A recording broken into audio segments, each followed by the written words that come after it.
That was Auld Lang Syne by Sanjeev Sarkar on the sitar. Welcome to episode 180 during the darts championships as well of A Pint with Seaniebee. We're going to be doing our New Year Hootenanny, ringing in the New Year with you live for the first time on A Pint with Seaniebee.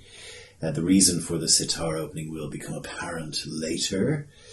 I am with the Don, as ever. The Don, Happy New Year. Another year gone, God yeeteth, God yoinketh away. God yanketh. No, yoinketh, God yeeteth, God yanketh away. Yanked. Sorry, yoinketh, it is yoinketh. Yoinketh. God I'm yoinketh. staying up with the lingo, because it embarrasses my children. It is the 6th birthday party of A Pint with Seaniebee. Fucking hell, 6 years. Is it 180? 180! It's done a full 180. That's the second time I've cracked that joke in the podcast this morning. See, we're live now, so it's not going to be as kind of tight and, you know, really well edited as it normally is. You get to see us in the sort of, in the all-togethers. Yeah, 180 episodes. It's kind of horrifying. You've been around for the last 30. I've been sniffing around in the background for a good while. Yeah, we have to get, I mean, how dreadful was that sitar? I mean, how dreadful is the fucking sitar? It's not as a musical great. instrument. It's like as if it's like as if I picked up something and tried to play it, but that's actually the way you play it. It's like out of tune, missing bum notes, and look, we have the concertina, so I'm not being judgmental. Oh, we've bagpipes and We have the uilleann pipes, which are fucking hideous. But we were watching the great documentary by Peter Jackson on the Beatles, which is 8 hours of absolute fly-on-the-wall bliss into and inside the band. And of course, George Harrison, sadly no longer with us, did sort of... He had a phase, didn't he? He did. They went off to India and he brought back a sitar and he was like, I want to put the sitar into the music, lads. And they let him, but like he kind of fucked up a few albums with it. I mean, there's a few good sitar-y kind of songs within you and without you, but... It was that great bit, though. Remember I showed you? You're not a massive Beatles fan, but remember I showed you that bit. When I say I'm not a Beatles fan, I'm not a fanatic, but I mean, they were fantastic. I mean, everyone's a big most people are a big Beatles fan, so I don't not like them. I'm not fanatic about them more so than anybody else. Like, yeah, I mean, it's a great insight into the band and how they work. And there's a wonderful scene in the first episode. It does go on a bit, so you want to be a true Beatles fan, culminating in them appearing on the top of the Abbey Road studios to film Let It Be, the album. But there's a bit in the first episode where, as if by magic, they're all turning up for work every morning. They come in and say hi, and all these guys are walking around plugging things in and plugging them out, and they sit in this sort of circle together, Ringo on the drums, Yoko Ono sort of there like a kind of ghost, she hovers around weird, kind very of close up with the band, but they were amazingly kind of able to handle that, and they didn't there was no kind of in fairness to Yoko Ono, she didn't say much, she didn't go, oh, I think that's great or whatever, you know, she just let them do it. She just hovers around. But John was late one morning, and Paul, who does come across in this as the kind of genius of the band musically, I think that Lennon adds a great edge to his slightly poncy kind of work. Yeah. But there's this bit where Paul is just obviously a bit pissed off that they're not getting anywhere, and he just starts riffing with his bass guitar, and he's trying to come up with a song, and just as we watch, the great Beatles song "Get Back" starts emerging, and it's crazy because you can see a little bit of frustration there, and it kind of sounds a bit shit. They're not getting anywhere, and then there's just a moment when it becomes something, and then you go, "Oh my god, that's what it is!" It's really, really cool to watch. Yeah, and you can see George and Ringo kind of ambivalent, smoking cigarettes and yawning because it's early morning, and then you can suddenly see the two of them start going, "Oh, he's got something happening here," and then, you know, George takes out his guitar and starts kind of playing, and then Ringo starts clapping his hands, and Get Back appears. It's just it's lovely when there's no words yet, and they're just kind of faffing about and throwing in the odd random word. Exactly like that. And then equally, the long and winding road. Paul's dicking around the piano later in the series, and he's got Mel, who's the sort of roadie, whose job, and again, time before computers, is to write down the lyrics as Paul trots them out. But Mel goes, "Oh, you should don't leave me waiting, don't leave me standing here." And Paul's like, "Oh, what? Leave it, mate." And then he starts playing it, and he goes, "Don't leave me waiting here, leave me to." And it's just a magic. Yeah, and your man's going, "No, if you go the second one, you go standing.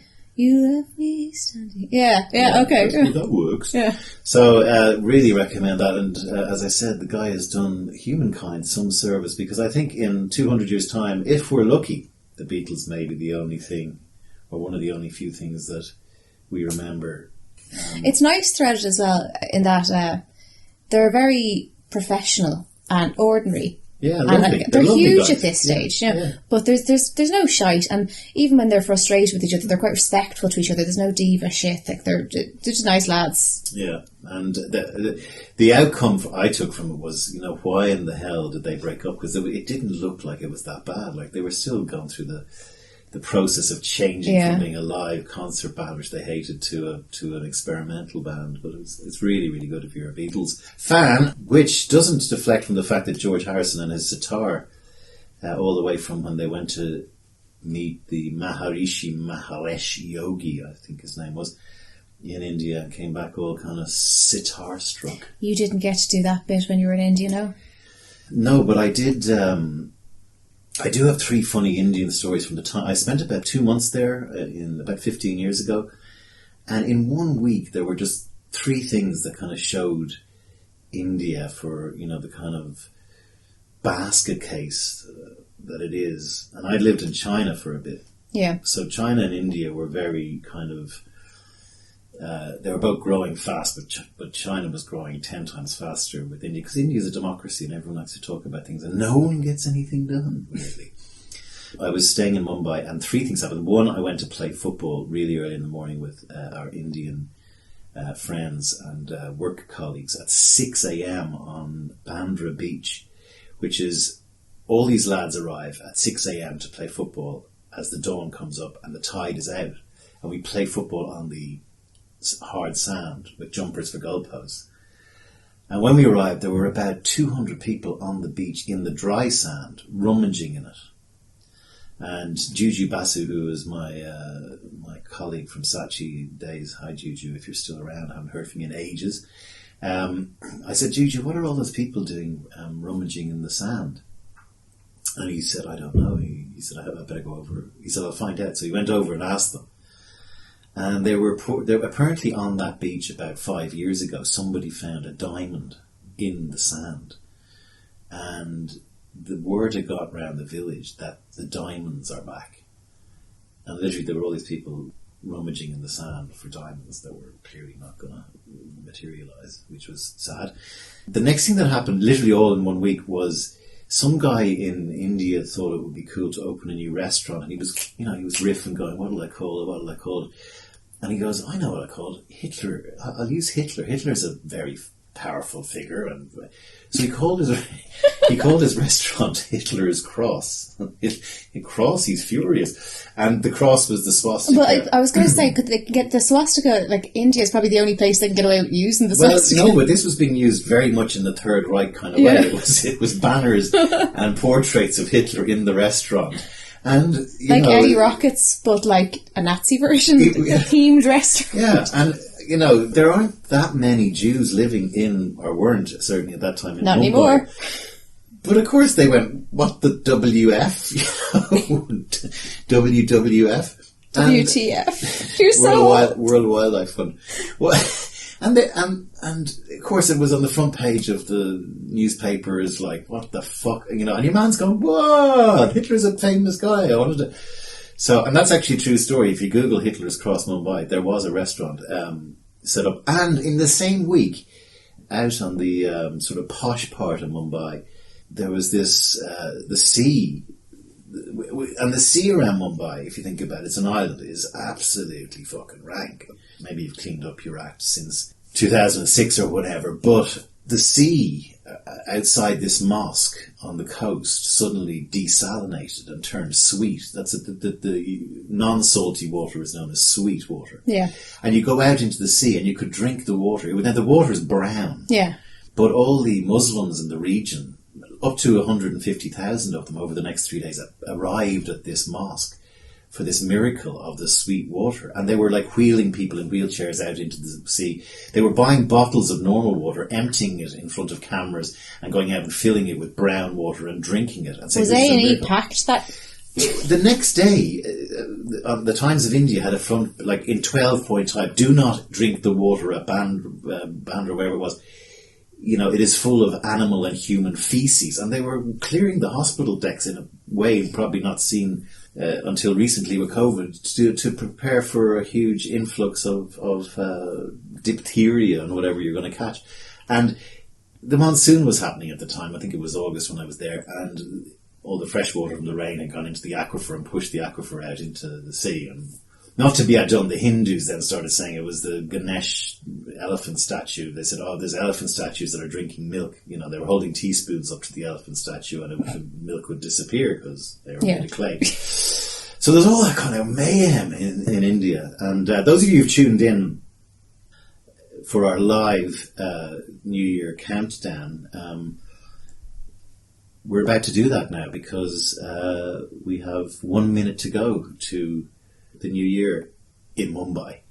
I don't think we're going to spend our New Year. Was I going to stay sober until midnight so I could still make sense? Fuck. In my shite. You fuck. Anyway, we have the good stuff this year. The Moet. No Moet, no Shawet, as I like to say. No Shandon, no Bandon. Last year, those of you who may remember me opening a bottle of champagne and you took my own eye out. I'm looking at you so nervously. Do you need some protective eyewear? Here we go. Oh, that was a good sound. Right, bring over your drink. We're going to have some Moet to ring in the new year on what was probably the worst year of my life to date, which is saying something. Look at that, that's sound effects, fantastic. You can't get the proper sound effects in champagne with Prosecco. That's what you're hearing there is the real McCoy from the Champagne region of France, Moet and Chandon Imperial Brut Champagne. Yeah, we'll move on to the shite for the second bottle. We will. We'll have that at 12 o'clock here. Anyway, countdown for Mumbai coming up, I think. 10, 9, 8, 7, 6, 5, 4. Is this racist? 3. Yeah. 2. 2. Is it problematic? 1. Happy New Year! Happy New Year, India, and Happy New Year to everyone who's listening. I really hope none of you have tuned in actually on your own, listening to us at midnight in either Britain or America. But if you have, we will try and keep you company for the next hour and the first hour of the new year. Cheers. Cheers. Here, have a samosa.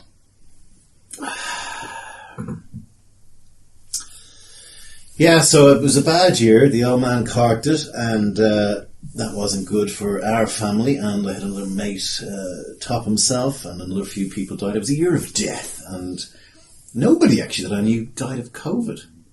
No, nobody I know either. But everyone is getting it. The last podcast we announced with great fanfare the arrival of Omicron, and we were not disappointed. Although there is, we do have to pay homage to the Siberian hamster today. Just news breaking from America.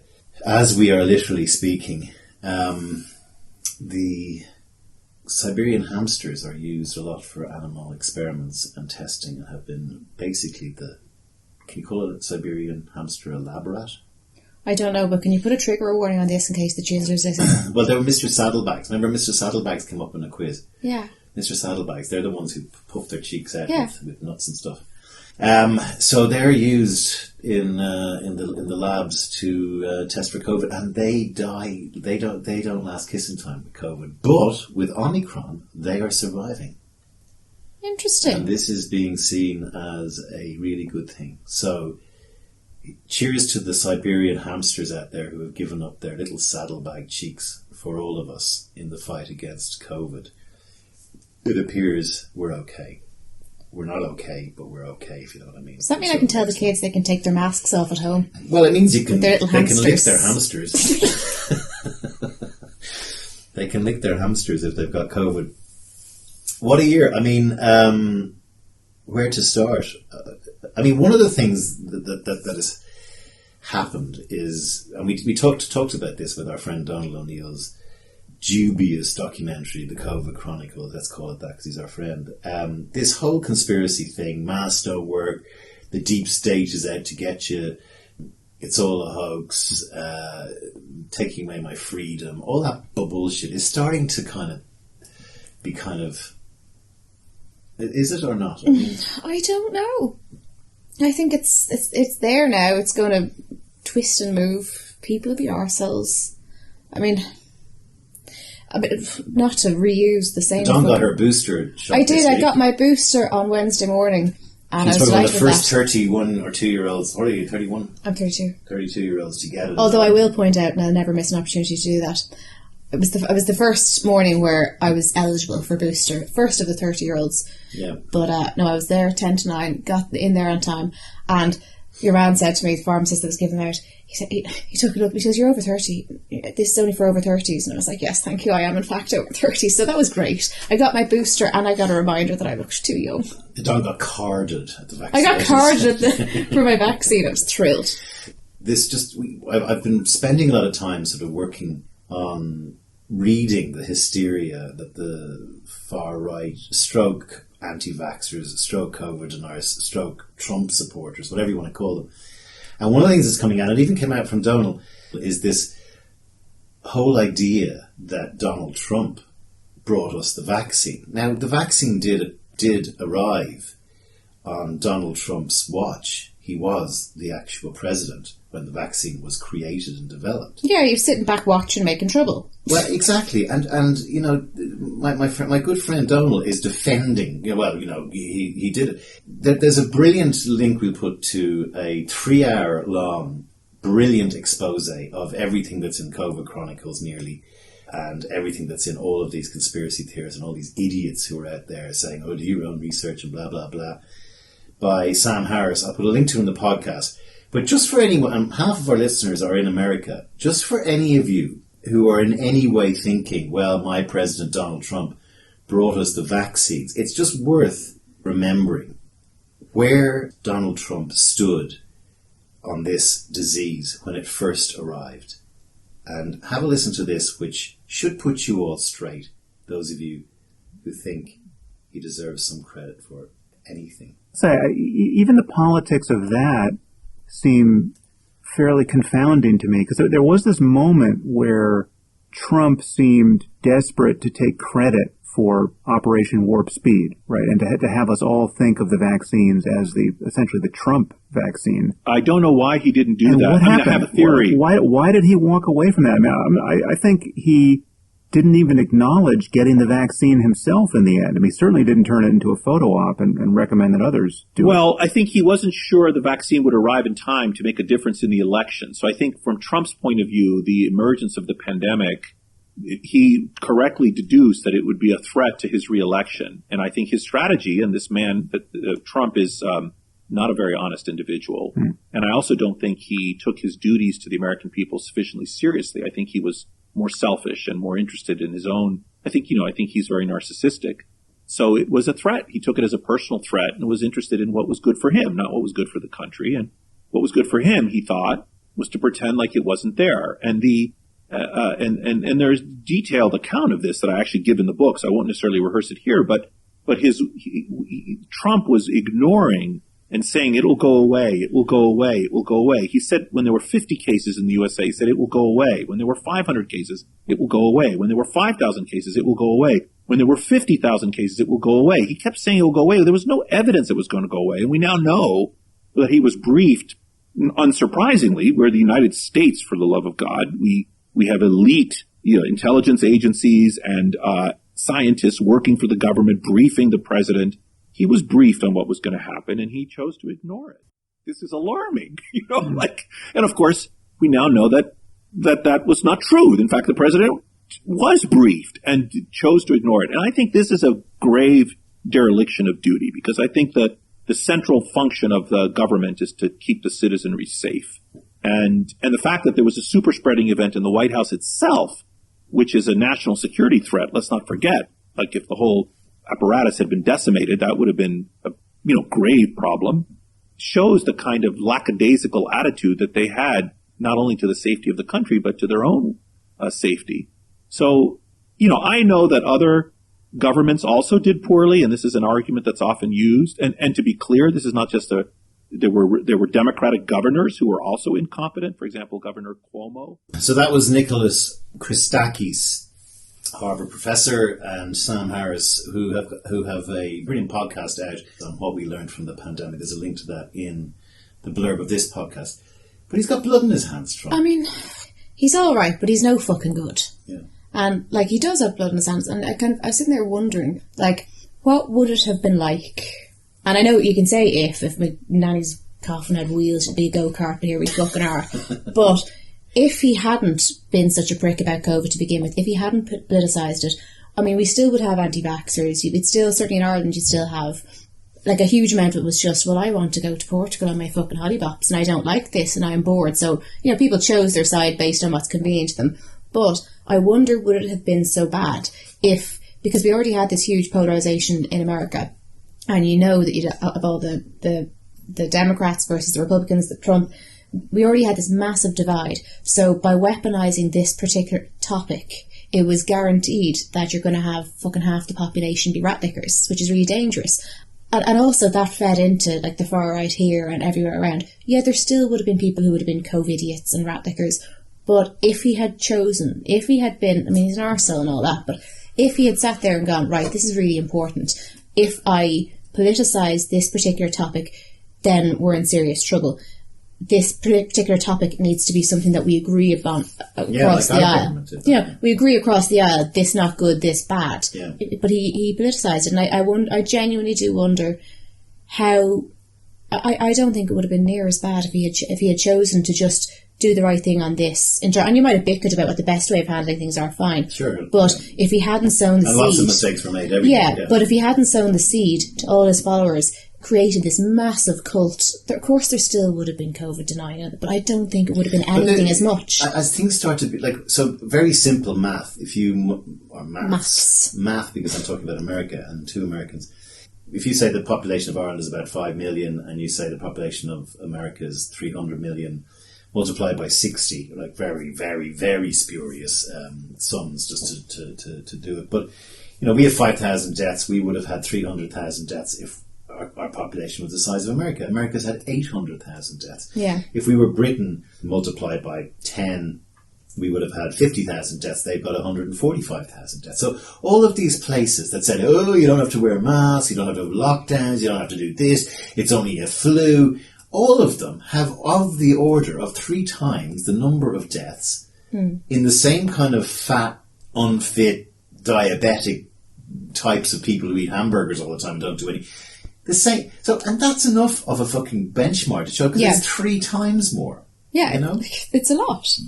And at this stage, any one of you who are out there, if you're a little mother who has a son and a daughter and their bodies are temples and you feed them organic food and you eat organic food and you're not putting anything into your system and it gives you autism, all of that bullshit on the anti-vax side. I mean, everyone goes, well, you don't want to be mean to the anti-vax people because they should be allowed.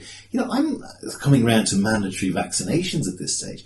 At this stage, you've got to go, here's the facts. If you have a vaccine, you have 1 in a million chance of dying from the vaccine. That's the numbers. Yeah. If you have a vaccine, you have a 1 in a million chance of dying. If you don't have a vaccine, you have 1 in 100 chance of dying if you catch COVID. Okay, so if you get COVID, 1 in 100 chance. If you get a vaccine, 1 in a million chance. If you get COVID and you're 25, probably 1 in 200. Okay, now these are long odds. 100 to 1 horses don't win. 200 to 1 horses never win.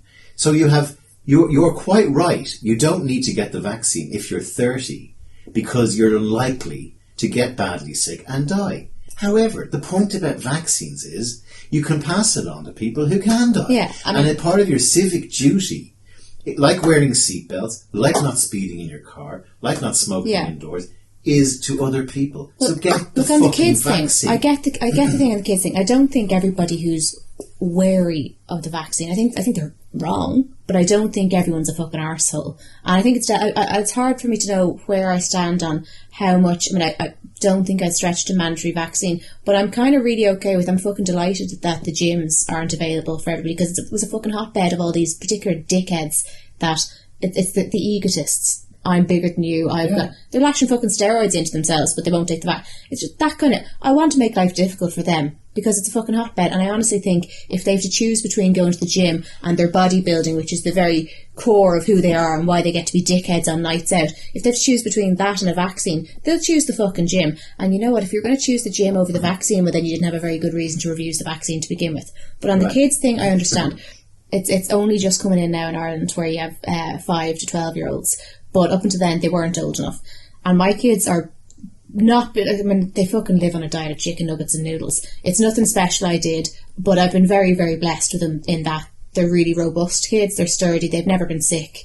I haven't had to worry. But all those hamsters they've licked. Exactly. And my youngest already had COVID, and thanks be to God, he was fine. So I'm in a position where I'm kind of going, my kids are perfectly fine. He's already had COVID. So it'd be easy for me to go, am I to be part of civic society or am I to be a mother? And there is that thing where you sometimes go, sometimes you have to set your principles aside and you have to be a parent first. And is it what's best for them? But then I go, yeah, but just because my kids happen to be really fucking healthy. Yeah. And I also know, and it might seem arrogant, but I know that the amount of fuckwits that get on to me with stupid questions, and I don't know why they ask me, I don't know if I'm leaving cert, but I often get questions from people go, here, you're smart, explain this to me because I don't want to get the head bitten off me, what should I do? Yeah. I get people asking me that. And so, if my kids aren't getting the vaccine, I know lots of other people think, well, if Darren doesn't get her kids vaccinated, well, we definitely shouldn't. So I was eager to get them vaccinated, because not because it's what's best for them, but because it's the right thing to do. Yeah. And I trust that they're safe. And there are kids in their class who might not be as safe. And there's my mum, and there's their other nana, and they've all these people around them that, like, and I know, no, of course you can still pass it on, but it makes a difference. It does make a difference if everyone does. So I was kind of eager and I was watching, and then I realised an even worse thing happened yesterday or the day before. The portal opened for 5 to 12-year-olds, but it was supposed to be for 5 to 12-year-olds with underlying health conditions. So I have, like, Facebook friends and stuff that I've watched for years who have extremely sick children who have been absolutely terrified for the past 2 years, just rattling, can't go outside the door, really, really sick kids in and out of hospital, and it hasn't been available to them. And now it is. The plague is running rampant, and so they're desperate to get in. And what happened is a shitload of parents got on, and they didn't check to see if you had a consultant's letter, or they didn't check. So a shitload of parents got on, knowing their kids didn't have underlying conditions, and said, "Oh fuck this is grand," and shoved their kids to the front of the queue. So I have people on my Facebook whose kids couldn't get an appointment, whose kids are at death's door, and it will kill them. Okay, so I mean, you have all of this stuff coming out now, and the people who are trying to come up with the world, this is all a control by a new world order. I mean, look at yourselves. You're talking through your which they say on Facebook. Yeah. Piss off. And, you know, taking away our freedoms and likening it to the Third Reich. Ivor Cummins, the guy who's on Donald O'Neill's documentary, The COVID Chronicles, has got fucking blood on his hands. And he's the biggest tosspot I've ever seen. I'm actually not, and neither is the Don, spoon-fed whatever the mainstream media tell us. I'm working off the fact that thousands of doctors and thousands of scientists have been working at breakneck speed to protect people and to try and come up with a vaccine for this fucking thing. If it is a new world order, look at how great they're doing. Look at how well they're doing this. Look at how well they're executing. You know? Yeah, I mean, I think, and I'm not dismissive of it, because in lots of other political areas, I'm concerned. I'm concerned in that the people I align more with, that I know are kind and are coming from a good place, I'm concerned that freedom of speech and that this group think, this cult think, that I've always been fascinated with cults and all that. So I'm finding that very difficult across the spectrum. So then I have to kind of go, when I look at COVID, just because I agree with the experts and I do keep stopping myself and going, well, how comfortable am I with mandatory vaccines, or how comfortable am I with that? Because people have a right to make a choice, even if it's not my choice. And I am constantly arguing with myself, and I'm kind of going, like, you have a right to make a choice as long as you don't damage someone else. Well, look, your right to swing your fist ends where my nose begins. And I think, and I don't think it's black and white. I think that's really difficult, and I think we have to grapple with. And I do kind of move a little bit at times. I don't change my opinion, but I move because I keep checking in with myself and going, it's really easy to be all the way right and going fuck them. But there are other areas where I go, no, this is worrisome, and we have to allow for people we don't agree with to speak. And we have to allow for a certain amount of freedom. I don't think I could stand over mandatory vaccines, but I can live with it being really fucking difficult. Like, there's no way in hell you should be allowed to go in and work in a hospital if you're not going to get vaccinated. 25% of American healthcare workers are refusing to take the vaccine. Like, that's outrageous. Go fuck yourself. Yeah. And the point is that the people on this right, the people who are hurling abuse, going, you do your own research, Shawnee, you're just a sheeple, they're the ones who are in the fucking cult. Yeah. They're in this cult and they're paying homage to ridiculous QAnon conspiracies, ridiculous. We can wheel out a doctor anywhere in the world that'll tell us smoking is good for you. So all of you go, well, what about the peer review? What about the Bilderberg group that signed there's all these fucking failed, idiotic doctors coming out that you're rolling in behind. They're never fucking peer reviewed, by the way. The point is, and like spending even an hour on Twitter watching them, going into that bubble is just. I mean, I have a friend, a female friend in Ireland, who wrote to me apropos the last podcast, and then bombarded me with this absolute fucking horseshit afterward. I had to block her on WhatsApp. She was saying to me, what about the children? I don't know what it is, but I promise you, I will be leading the storming of the fucking Bastille if there's a Third Reich, or if there's a global agenda, or if there's something like this. The people here who are in charge of the world can't even feed people. Oh, that's part of it. They can't even build houses properly. They're greedy people who are making money at our expense. I agree. But they're not doing all this crazy shit that you guys seem to think justifies not wearing your masks and not getting vaccinated and not behaving like a fucking proper human being instead of a fucking idiot. Anyway, listen, if you're falling down these rabbit holes, and they're very easy to fall down, because when you go on to Ivor Cummins or any of these idiots' Twitter feeds, there's just a whole bunch of people weighing in with, Third Reich this, and Nazism that, and fascism this. If you're a good faith actor in this, I believe that the people who are leading the charge are bad faith actors. What do they want? They want to break society. They want to crush capitalism, which I totally agree. We need a new ism, but they want to cause division, and they want to break society, and they're using fear to do that, and people are swallowing it, and it's sad. It's sad. We talked about it being just sort of stupid the last time, and it is. And if you haven't got a vaccine yet, even if your mum is telling you not to, go get a vaccine. And so the same applies with climate change, which is going to be a lot worse. Now, there is a great movie that you need to see. Yeah, Don't Look Up. Don't Look Up. Just broke on Netflix last week and is getting kind of pilloried by left-wing. See, we're not all anti-right-wing here. Left-wing kind of publications going, this is not proper satire, and this is whatever. And as if the Guardian knows what satire is. Piss off.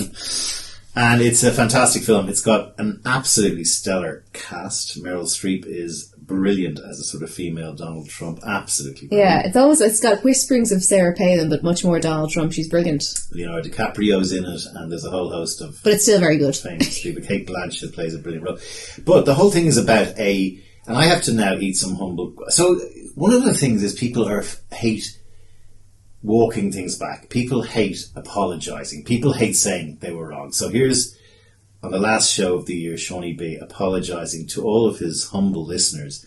Because, as you may remember, Don, in a lot of our conversations about COVID, I used to reach for the idea that if there was a comet heading towards us, and we only had a year to kill it or blow it up, we would do that.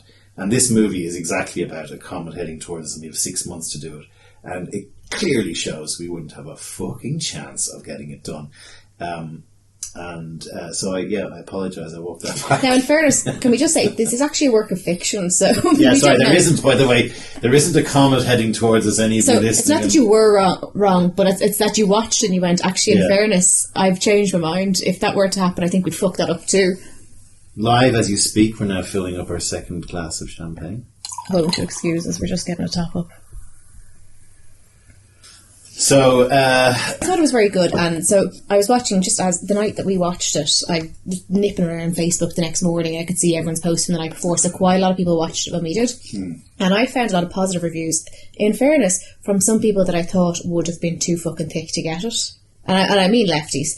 I haven't looked into what people on the right would think, although it's much more kind of acerbic to them. The thing is, you can sit and watch it, and you can kind of identify, because they're not saying COVID, for example, and they're not saying climate change. They're saying comet or an asteroid or whatever. And so you can watch it, and you can interchangeably. I found myself kind of going, "Oh yeah, that's COVID," and then, "Oh yeah, that's climate change," and that was handy because the fact that it's an obvious analogy, but they haven't spelled it out. So that means that I can sit from my position and go, ha ha ha, look at those fucking aegis. I know, isn't it desperate? And I'm sure somebody else that has a very difficult political leaning to me can also sit there and go, ha ha ha, look at those fucking aegis.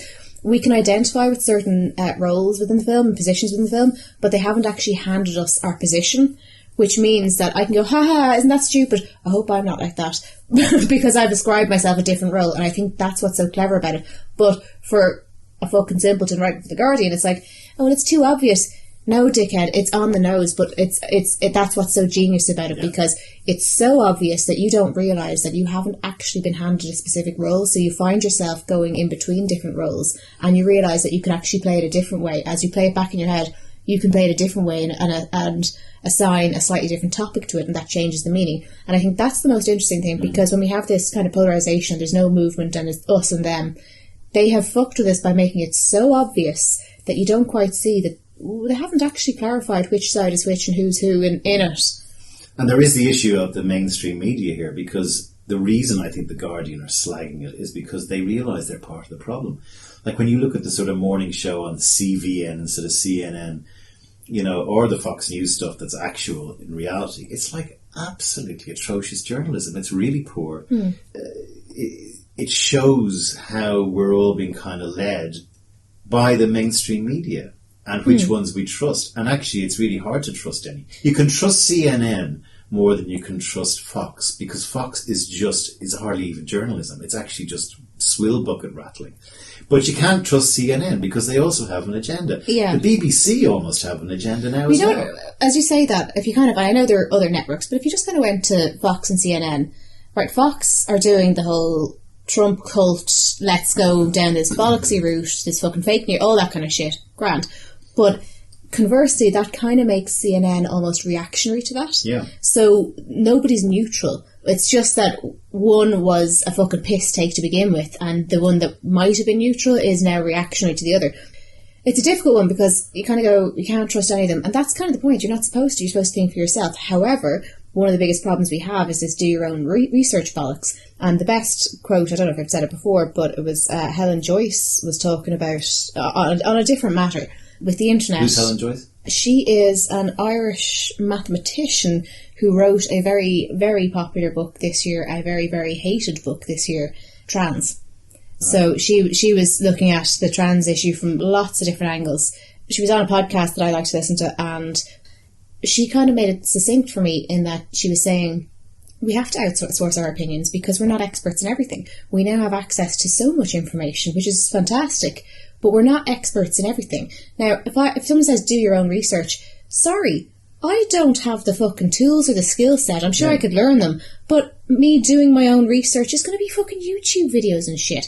Now, I have actually worked on that because there's a website available where you can hack in and get and learn to read peer-reviewed studies and to identify them, even if you're not. Could you do that? I could. No, okay. And it's something I want to work on because I think it's important. But it comes down to you absolutely should think for yourself, and you shouldn't trust anyone's opinion as gospel, and ask yourself, any particular group, whether that be a media channel or Facebook group or any particular grouping of people, ask yourself, do I disagree with anything here? Because if you don't disagree with anything, then you're not thinking for yourself at all. do I question? Are there some things that I go, it doesn't really sit right for me? I'm not sure. Maybe I'm not well up on it enough. But it doesn't. If you're not wavering on anything, well, then you're probably not thinking for yourself at all. But with this, it's kind of a case of there are times when I go, look, if my car is fucked, I might go, I'm not sure I trust this garage. I think he's taken me for a fast one. This is absolute bollocks. He's robbing me blind. But I'm not going to start opening up the fucking engine and I don't know what the fuck to do with it. So there's an element of looking around you, who do you trust? If I'm not sure on this, well, who do I trust that I think that their opinion might be worth hearing out? Who are they listening to? How do we do this is the question. But I think at least having a clear objective that you don't want to necessarily follow any particular crowd unquestioningly, but there are times when you go, I don't fucking know best. I'm going to have to outsource my opinion. Let's have a look around and think, whose opinion would I like to take on board? If you wanted to etch a sketch and start again in America with a news organisation, you would not pick anybody, I don't think, from Fox. Maybe the old specky guy, is the old dog for the hard road, and there's a few journalists in there who are journalists. But you wouldn't pick Tucker Carlson, and you wouldn't pick Sean Hannity, and you wouldn't pick all these swill bucket people.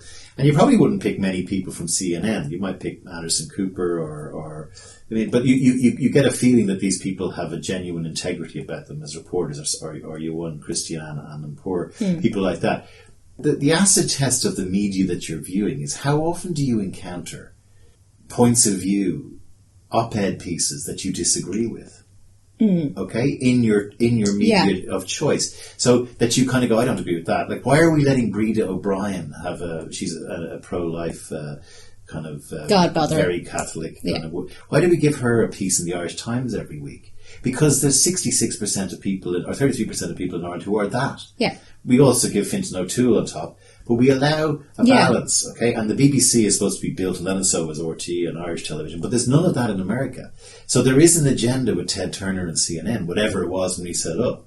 And there is an agenda with Rupert Murdoch and Wall Street Journal, and there's an agenda with the Times. The New York Times even has an agenda. That becomes difficult, because as you're saying that, I go, absolutely, but that's difficult and complicated, because if I'm thinking back to easiest one that I know most about would be the repeal referendum here, the abortion referendum.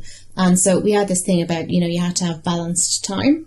The problem is, when you give balanced time to experts and you give balanced time to opinions, if one side is actually quite fringe, what you're doing is you're giving balance, and what actually happens to the viewers is it legitimizes a fringe aspect to being as legitimate and solid an opinion and as well researched as the other. So that becomes difficult as well. And I don't think there is a simple answer. I think I think the fact that we need to have balance, and the fact that balance can be dangerous because it can actually obscure. I think that's that we need to hold those two truths and be intelligent and try and do our best with that, knowing those two things are kind of in conflict, but they both are important. The BBC got caught up on this over climate change because they were allowing climate change to deniers.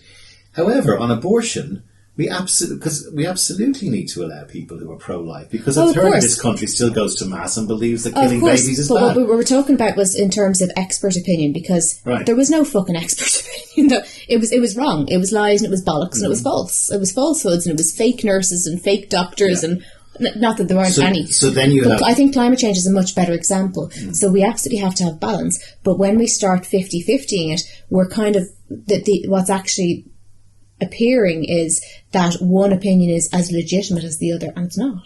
And that's dangerous, but we still have to have balance. So I think there's no simple answer, but I think we need to bear in mind those two truths, that we must have an element of balance, but we must be careful that the balance isn't going to totally skew and legitimise a fringe.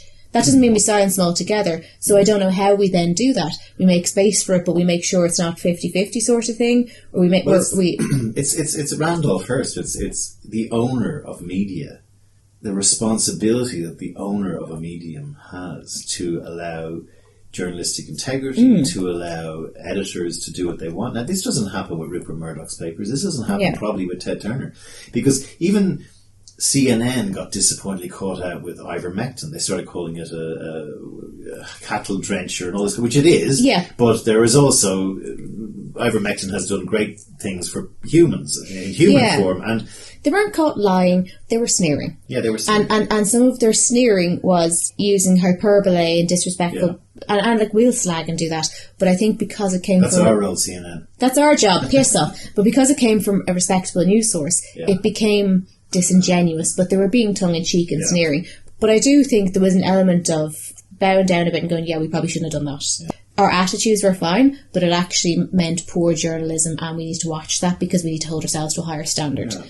You had some things that you wanted to leave in the past from 2021. I did. I mean, there's so much. There's so much. I had a fucking... I said, you know what I'll do? I said, like, let's... fuck the New Year's resolutions and all that, but, like, let's have a list of things that can fucking stay dead in 2021. But what happened was I ran out of paper. Oh. What happened is I ran out of paper. It on and on and on. I started writing on the toilet rolls. Kids, get the next fucking packet out. And so I said I just picked my favourite. The one that's really on my tits at the moment is normalise, especially when it's spelled with a Z. Now, I don't have a problem with American spelling. Fair enough, it's different. What I mean is when you see it spelled with a Z, it's usually at the start of a fucking order. And this is a real millennial Gen Z far left thing of when they put up a post somewhere and they go, normalise talking about this, normalise doing that, and it's like some sort of fucking command. And I'm kind of going, you haven't even written a full fucking sentence. I have seen enough normalise. People barking orders at me from all corners of the internet. Normalise this, normalise that, normalise going out fucking naked to walk your dog and have no one misgender you. No, piss off. You should say to them next time, normalising is unsustainable.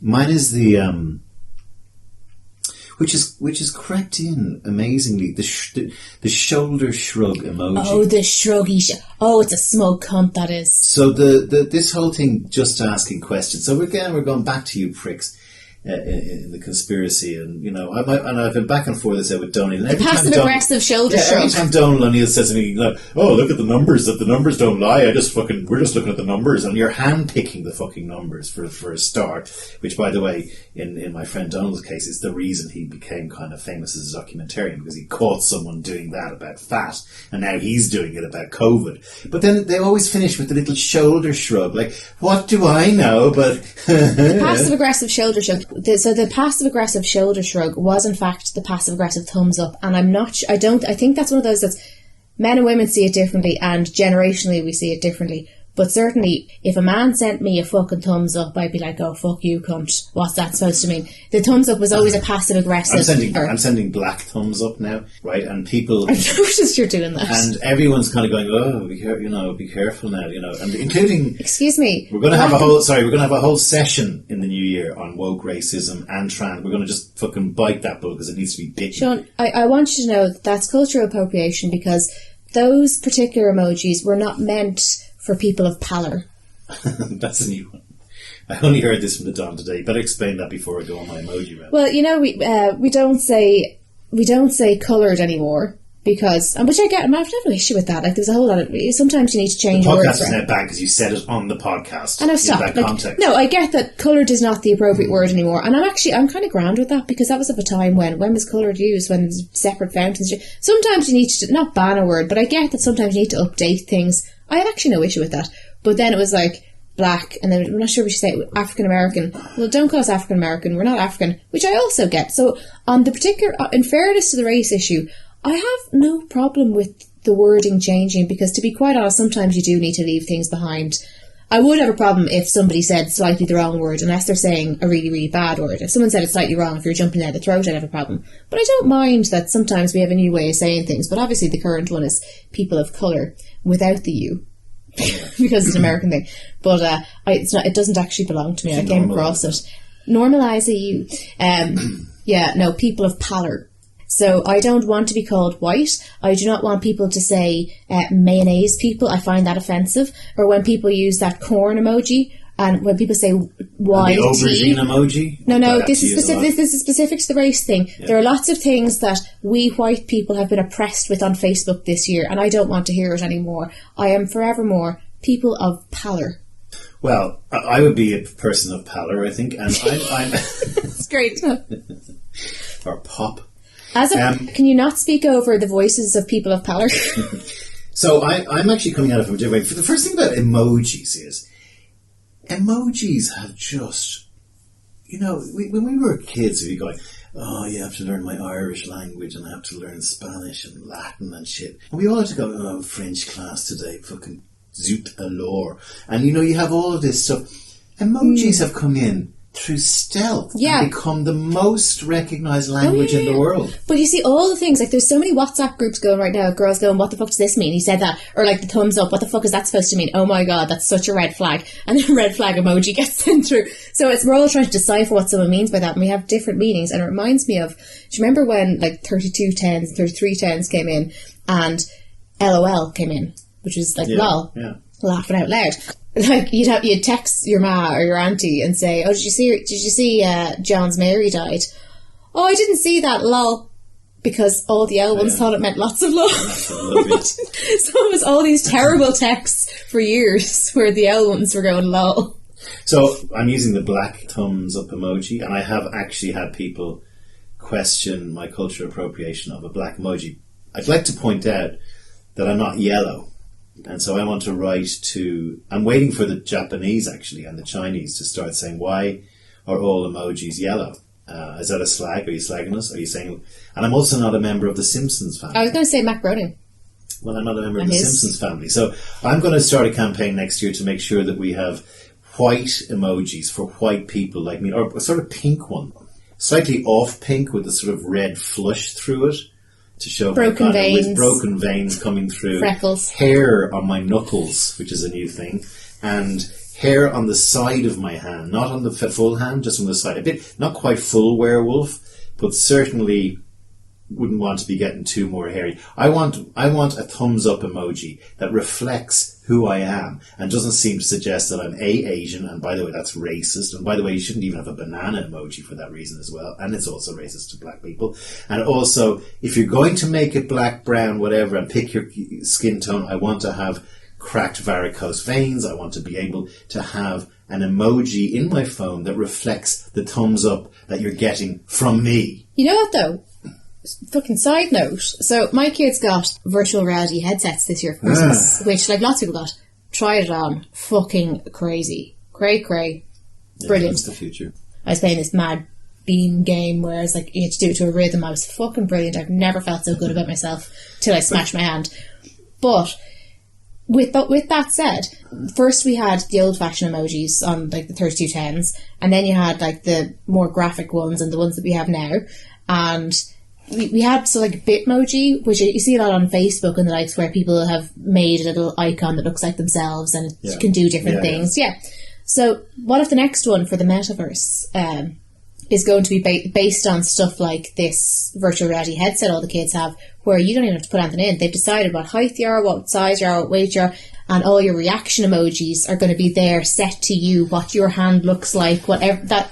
I could see that going. Yeah, but here's the thing, and I think this is we were all slagging the metaverse, but we're also frog marching ourselves towards it. Yeah, this was a big day for you. You were the first time that you used VR. Your kids were in different rooms fighting each other. But there's a great book called Ready Player One about the world as a desolate future. People just go onto this every morning and spend the entire day there. You're not going to go dressed with your varicose veins and your slightly hairy hands. I'm going to go dressed as a black person. I'm going to have a brilliant feather in my cap. I'm going to be a bit kind of pimpy, a bit like your man from The Wire. Yeah. What's his name? Omar from him. The Wire. I'm going to go as Omar from The Wire, and I'll really be a 60-year-old varicose-veined, hairy-handed Irish. No, but that's so 20 years ago when we were all on the chat rooms like Pal Talk. Shout out to all my paedophile friends who I thought liked me when I was 12 now. So that's what's going to happen. Bit of a dark side note, but no, what I noticed was when the kids went on them, throughout the year we have all these conversations, whether it's on the podcast or whether we're like late into the night having a few drinks and we get yapping. We just get into a heavy conversation and we start thinking about what the future will hold and how we might be frog marching into things. So, and we have these really, really intellectual discussions sometimes. And I sat there with a glass of wine in front of me and the box of Celebrations, nudging my man going, isn't that gas? Is it a great film? I'm going, I bought this. I bought this for them. Yeah. I had to go and went, this is great gas. Yeah. Exactly like when the Wii came out 10 years ago or 15 years ago and we're all trying it at Christmas. So it was exactly the same as that. Yeah. That did strike me as I'm sitting there going, you have bought them this is fucking crazy. I tried it on, I was like, this is cool, but like, wow. And then 10 minutes later, my son is in the sitting room and he's on some game and it's a virtual room with other people and he's like shouting at people and I'm there kind of trying to monitor his behaviour, and then Ada's like, no, he's on a game, you're supposed to, he's not threatening people, that's part of the game. I'm like, okay. And I'm suddenly having to grapple with very, very quickly trying to learn how to parent this. Yeah. And then he comes to me like an hour later and he was like, they weren't nice to me in the room. And I was like, what's wrong? And I realised that it doesn't matter what you dress yourself up as. You can do whatever character you want. So the thing is, it got so much that nobody knows who anyone is. And you can hear all these different accents from around the world. And to your point of, like, you're not going to go on as you are going to go on as you want to be. The child still came and went, well, I don't know. And I kind of had to say, well, you know, it's important. Like, I had to give all the behavioural therapy advice. And I realised he's actually better off in the schoolyard, because if you thought you were going to be cool. So just for anyone on the spectrum, if you think you're going to be cool in the metaverse, you won't. It's actually harder. You will, because we're all going to become the metaverse. This is what's actually happening. So anyone who's going, oh, Facebook, this is like Oculus Rift, Google Glass, all those kids in Korea and China who are sitting there 24 hours a day playing video games.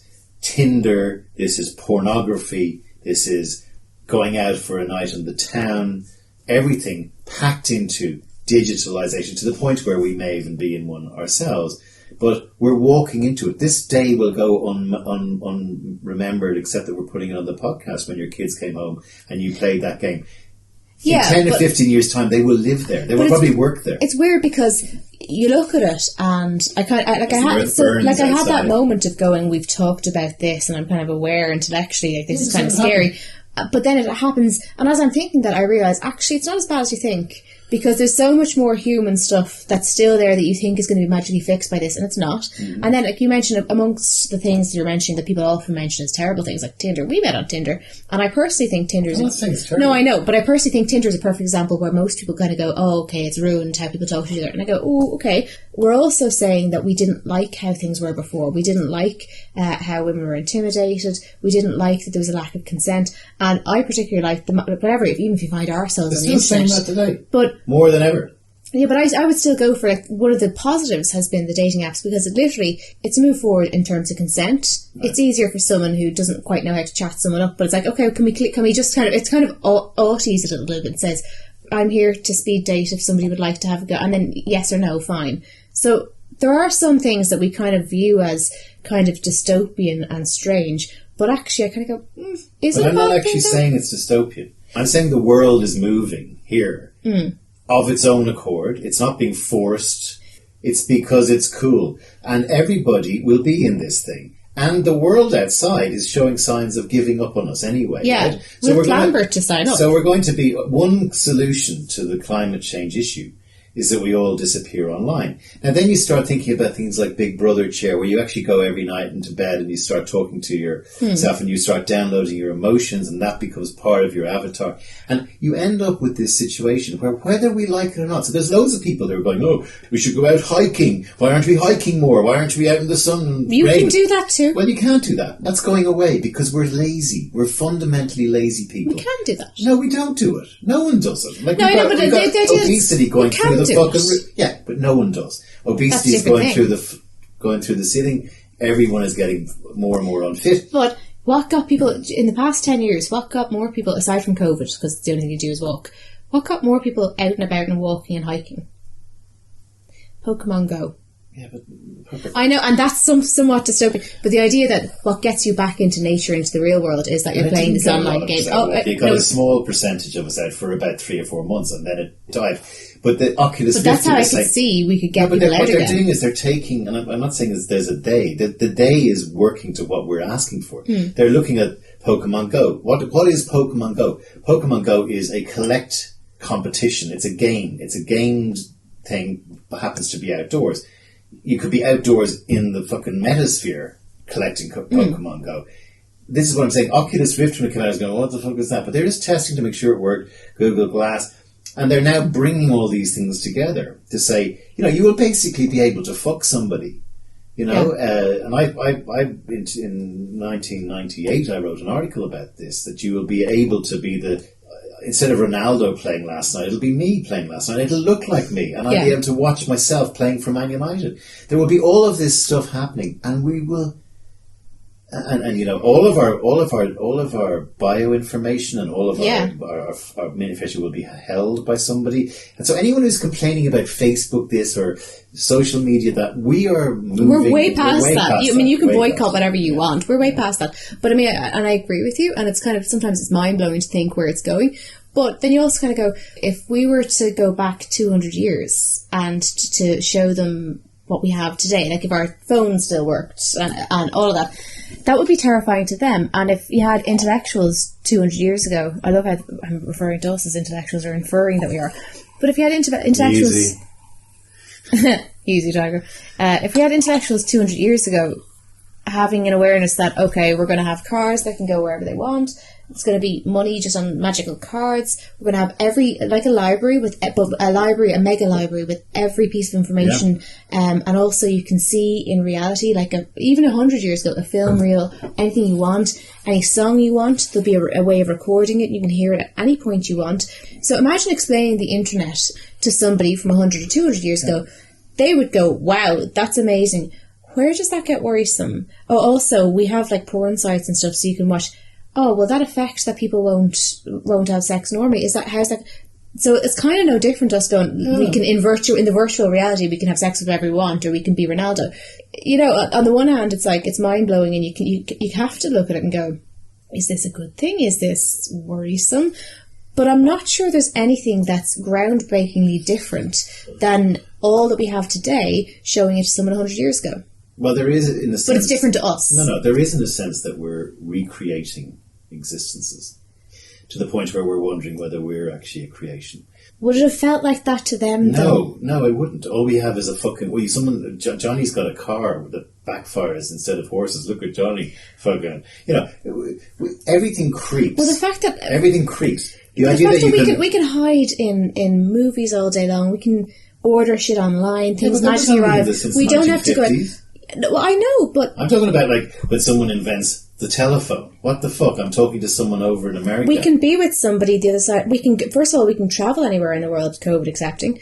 I can be in the room with somebody in a different time zone, anywhere in the world. I can see them, I can talk to them, we can share a screen and watch the same stuff. That would have been kind of real scary, out of this world stuff. So I'm trying to balance out, because, yeah, I absolutely see the worry of where we're going and how cool it is, but also what effect is that going to have on humanity and the negatives. I'm with Elon Musk in this. Like, you just stop complaining about it. Like, I've got loads of friends that go, mainly with kids, they go, oh, yeah, my kid, you know, as if it was good in your day. It wasn't good in your day. It is better now. Whether it's better for good or worse, I don't know. Maybe we should all be agrarian. Maybe we should all stop fucking building shit. Let's go back and... Well, we're not going to continue to... That's not going to happen. Well, that comes down to progressive. But that's going to be... That's back to your point. We got co-ops. We can bring your milk there to a factory and you get more money for it. Okay, but like, we end up in a situation where this is a relentless march that no one's checking, no one's in charge of checking, and so we end up where we end up. And I predict we'll end up very similar to Futurama. We'll be brains in jars. And whether the brain is attached to a body that's actually in a bed or in a jar is moot. So you end up going, okay, so we will have more fun as a human being in a metaverse than we will ever have in the real life. And that will be the trade-off. And tough shit if you're little kid I have a new question going to grow now. up as a... Yeah. So, and I was obviously not a question so much as it... Observation. Yeah, so if we go Futurama and we become brains in jars, then, well, philosophy isn't going to stop. And schools of thought aren't going to stop. At the moment, a lot of countries are grappling with the idea of euthanasia. So if we could fix everything, if we could cure dementia, if we could cure all those things, will the idea of euthanasia go away entirely? I don't think so. So what happens if there is a philosophical movement or a school of thought that says that 100 years is longer than we ever really expected to in the 2000s, but most people kind of want to live to 100. Most people, if they're in a happy marriage, whatever, they kind of want to go together, they want to make their plans, everybody knew it was coming. What if there was a movement towards that we can stay alive as long as we want, but most people aimed for it the same way most people hit 30 and they must be married and they want the house, because we're, as humans, we do have this kind of programmed. It's like we have this, I don't know what the word is, you know, when you're writing a novel or a story, we've got this structure. Yeah, we've got this structure for life and this blueprint that we want to follow. And I wonder if the schools of philosophy and thought and intellectualism are going to move with this idea, if we could be brains in jars, if we could live forever, if we can cure everything, where we decide that the natural course might have been 60 before, might have been 80, but we kind of like the idea of 100. And yes, something awful can happen to you, but generally most people can control that they will live to 100. But we realise after that point, it becomes too many generations behind us, and it's not how we're meant to be. And so what if this became the thing? Like, most people want to get married at 30, buy a house at 30, want to have had their 2 kids by 35. Most people want to retire by 60 if they could. Most people by 100 want to be winding down, but do so in the fashion that they wish to, with their partner in tow. Like, that could be a thing. That will be creeping as well. Like, when life expectancy was 40 and someone lived to 80, it's like, oh, amazing. And then everyone lives till 80. And it's like, that's the way it is. We'll probably end up in the machine. We'll probably end up not having kids.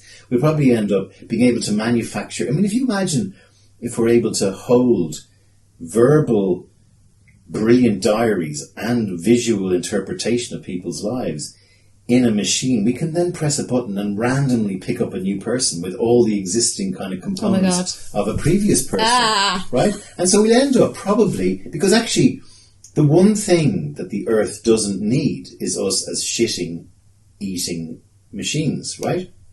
If the earth, for example, got rid of us but still had us, if you know what I mean, in jars or whatever, and we looked after the wildlife and the animals, we brought the earth back to what it was, we'd probably reinvent the dinosaurs then and bring them all back, and we would be probably sitting there. But you touched on something a second ago, so I love when we have these mad conversations. You come out with something that's like, for some reason, touched on something really simple. So my eldest is 11, and she's really smart, she loves a bit of history and all that. And your youngest is 9. Oh, fuck, you know, he's 9 in a couple of weeks. Jesus, that's frightening. 9/11. What I was doing there. Sorry, I missed that entirely.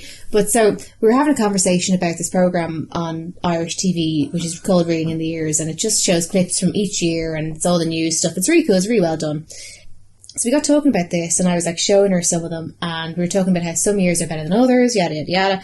And I mentioned 9/11, and she'd usually be, like, she's smart, but she's slow to ask a question because she doesn't want to feel stupid. So, and then my mum must have said something about Twin Towers, and she said, this is really stupid, but I was like, no stupid questions. 9/11, Twin Towers, is that the same thing? And then I realised, right, because I would have assumed she definitely would have known all of this. She's a smart kid. And I realised she was born in 2010, and it's so much in our experience, it's such an obvious thing that everyone knows all about it, that nobody probably stopped to actually explain it to the kids. And she'd have been too embarrassed not to know it, because of course you know it. It's like not knowing the alphabet, and she's that kid. Right. So I then find myself trying to give the quick version of the facts and all that kind of stuff. The Cliff Notes explained what happened.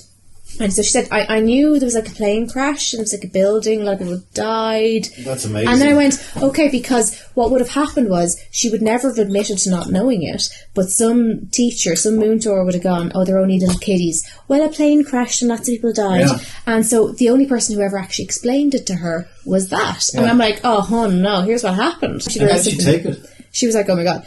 That must have been crazy. And I was like, it's so funny, because when I'm sitting here with Sean, like, and we're a generation apart, like the same age gap between you and me and Ayla. So I was like, we have this conversation. You'd be surprised how often we have it with different dinner party companions and that, and it's always entertaining. It's like, where were you for 9/11? And what happened? And what was it like? And all of this. So then we went inside and we started watching shit on YouTube. So I managed to find the second plane hitting and the moment of impact, and we were watching all of these videos from people running from the clouds and going into underground car parks and trying to kick doors in and fight with each other. And then we watched this documentary with all of the voicemails that were left behind. And it was just like, it got a bit dour eventually, but she was fascinated, because, and I was like, this is probably the biggest thing that happened in history in my lifetime.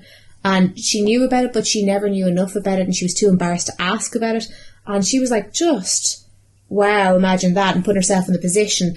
And then I realised that I was only about maybe a year older than her when it happened. And I was like, so where we were in the world, why it was such a big deal was it was the first big, huge thing that happened where everybody had Sky News. Everybody had satellite dishes at that stage. It wasn't, lots of people did 10 years previous. It was the first huge news thing that happened where everyone was on live TV at all times.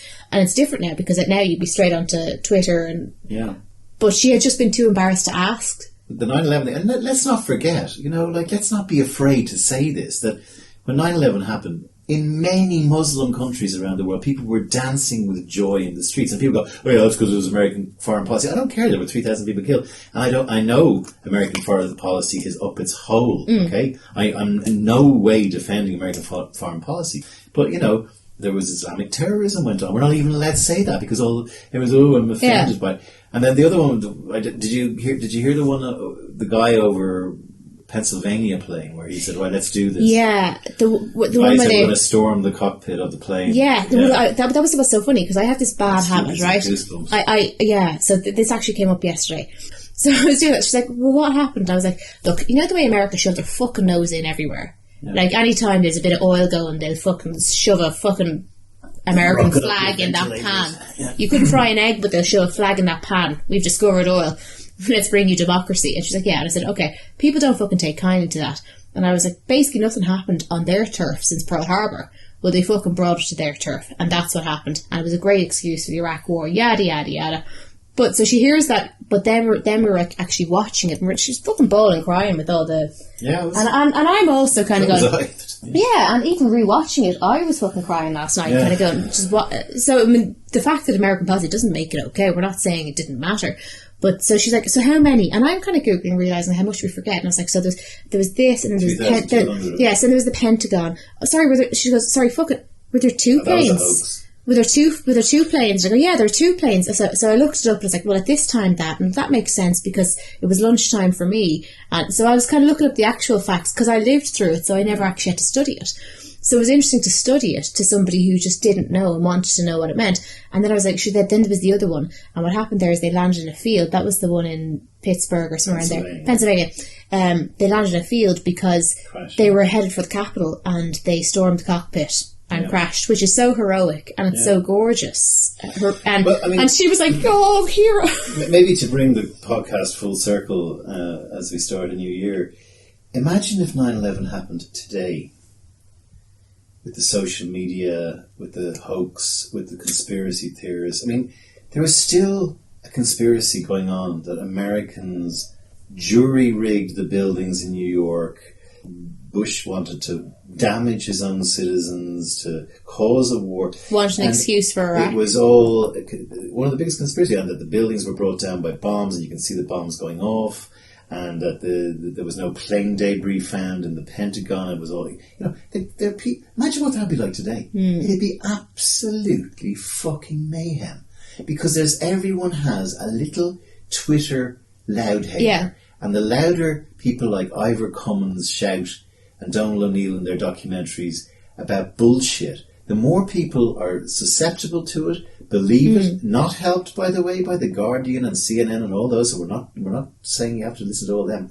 But this is the problem of the world that we live in today. Also, kids not This reminds me of when around the time I first met you, I remember having this discussion and some of your friends were like anti-Facebook and all that, and there was the worry of where that's going. And I made the point at the time that basically what we're seeing is a more egalitarian society to an extent in that everybody gets a soapbox. That doesn't work. However, I remember saying at the time, the ancient Greeks would say, I did say at the time, I can remember each other's sandwiches. No. Or as Ghislaine Maxwell and Jeffrey Epstein, the soon-to-be late Ghislaine Maxwell and the late Jeffrey Epstein finish each other's sentences. They are a couple of the year 2021. Ghislaine is like that. Yeah, but in fairness, I did say, now the ancient Greeks would say that's a bad idea, that not every fuckwit deserves an equal and that has turned out to be true. Well, we have a bell curve of intelligence, whether we like it or not. Now, come here. I have a present for us from my eldest. And I have a present for your eldest. Excellent. To finish the podcast, so you go first. I said, have you anything? We're doing our annual Hootenanny, our little podcast. And I was about to leave. She goes, I have a thought for you. She goes, what?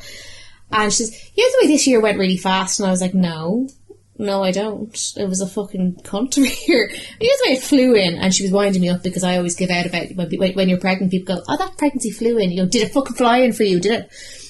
But she was, you know the way it flew in, being facetious. And I was like, right, go on. She said, well, I looked it up, and it turns out it actually did pass faster than other years because the Earth is currently spinning slightly faster than usual, and the average day in 2021 is 0.05 milliseconds shorter that it had been. So, there's our fact. Didn't it fucking fly in? It did fucking fly in, and from the mouth of babes, as ever.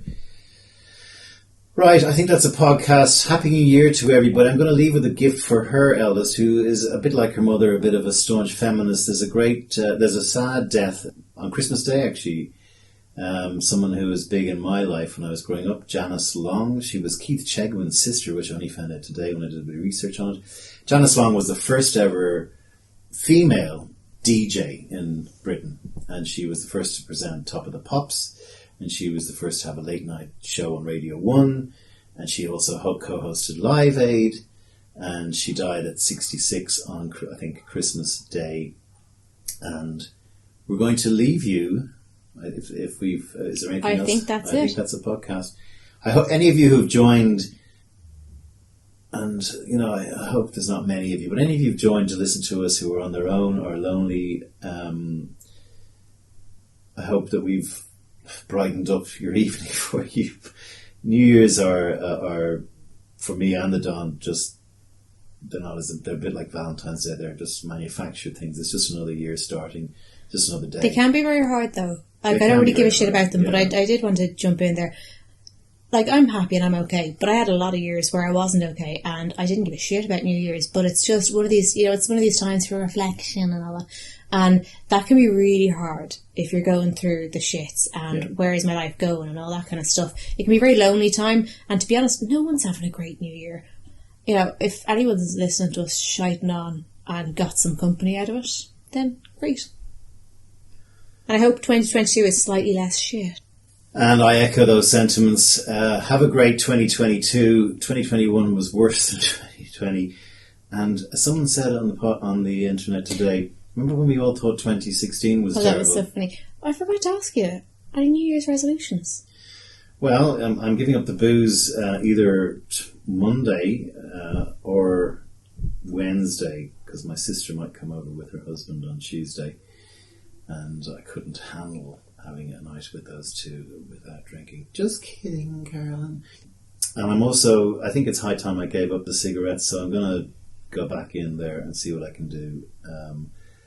That's scaring me a little bit, and I'll see how I manage it, but I think the time has come. I'm 54 next birthday, and you're a lot younger than me, and if I'm going to be around, I need to probably stop smoking. Will you be seeking any support for that? I'm still working on it. I have a couple of apps downloaded and stuff like that, but we'll see how it goes. And there's enough. Explain Quitlet then. Quitlet. Quitlet is a new thing. It's possibly the word of 2022 before 2022 starts properly. Quitlet is like, Sean said that to me today. I don't know where he came across it, but it's his new term, which is it should have been come up a long time ago. Yeah, like Alan Carr. All that stuff. Yeah. So all the books to help you quit stuff. Quitlet. Quitlet. You get stuck into the Quitlet. Sounds like a not to be talking about part of a female anatomy. Exactly. Anyway, speaking of females, Janice Long, legend. You didn't ask me. Okay, sorry. It's like it's all about you now, isn't it? Never have any news resolutions. Well, I do this year. I'm going to become a binfluencer. Oh, a binfluencer. That's right. This is the other word of 2022. You heard it here first, folks. This is why you tune in after an hour and a half of us warbling. Quitlet and binfluencer. And binfluencer is basically that you're the first one on the road to have the bins out. You're that person that they look out the window and go, she got the bins out. Oh, she has. Oh, it's bin day. Was the bank holiday? No, she has the bins out. Is the black one or is the green one? So I want to be that person that has my shit together. No, in truth, I actually do have other stuff up my sleeve, but I don't want to jinx it because it would be pressure for me. But I am getting my shit together this year in a big way. But I'll start with the binfluencing. Been there, done that.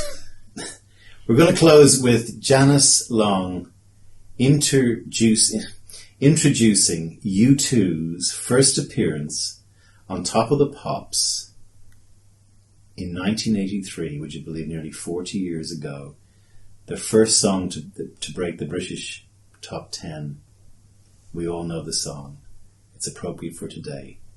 We'll see you in 22. And thank you all for your support. Bye. Bye. And they've plenty of reason to celebrate, even though we celebrated it 20 days ago. It's U2 in at number 23 and New Year's Day.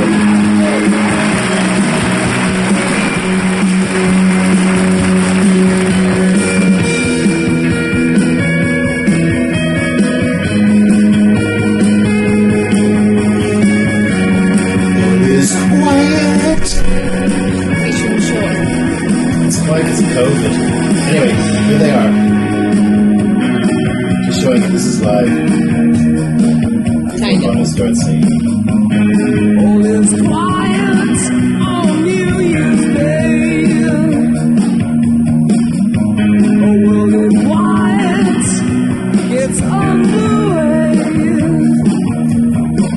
I want to be with you night and day. Nothing changes on New Year's Day.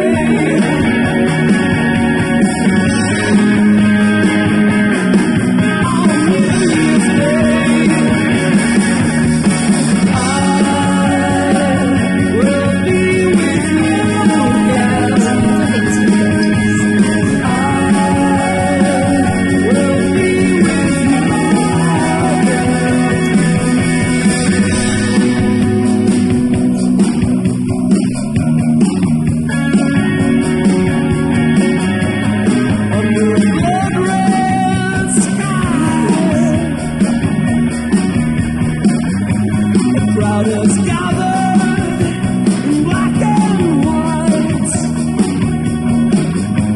arms entwined, the chosen few. The newspaper says.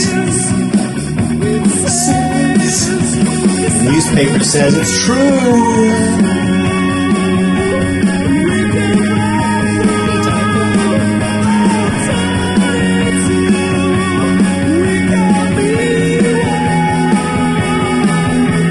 Good man, Bono.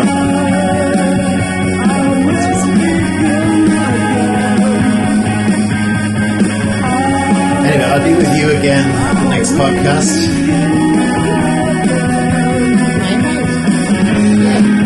Nothing changes on New Year's Day.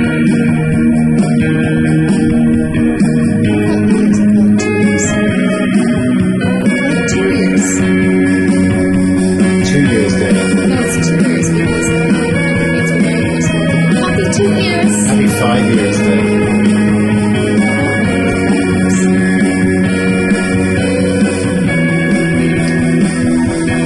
Anyway, we should go get pissed now.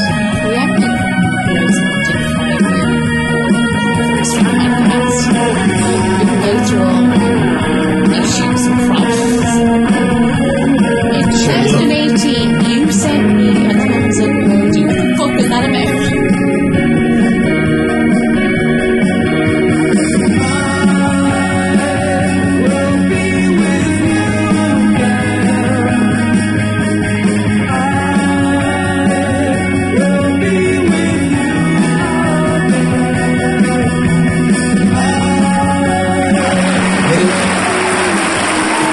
So much about Africa. Why doesn't he give all YouTube's money to it? Larry and Adam there from Dublin.